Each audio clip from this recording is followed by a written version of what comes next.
shi abin da yake cewa ba ma son jini daya ya zuba in ci haka ya gaya wa yaran shi lokacin da za a karbi gwamnati ba sa son jini daya sai ta wannan yake babu jini ko na kaza da aka kashe wannan juyin mulki ne kamar kawai na cikin gida abu ne zai faru suka hango wanda in ya faru zai shigo har Najeriya saboda haka su ne su suka kokari suka kare sannan kuma ya ce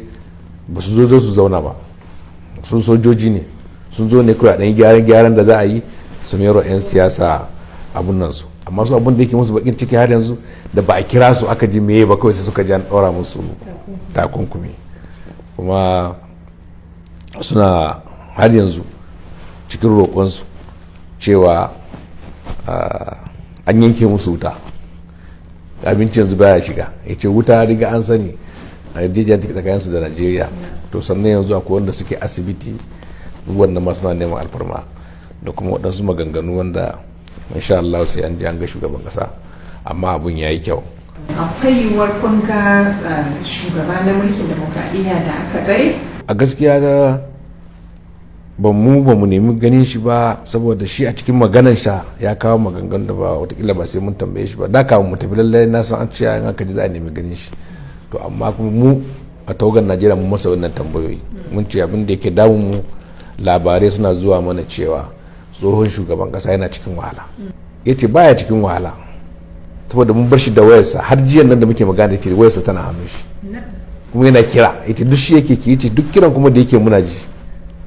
duk awon da yake magana da su yana muna ji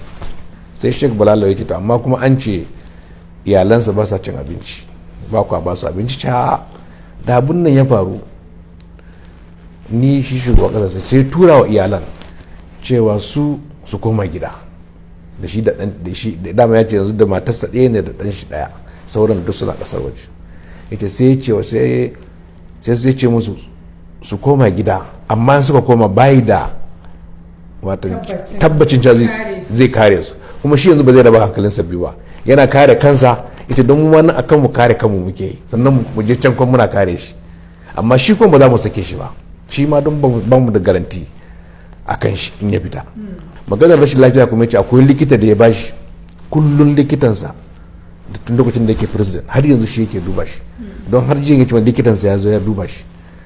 maganar abinci kuma yace sai dai duk abun da aka kawo za a kama sai mun sa an bincika an duba kyan abun lafiya abu sannan a bashi.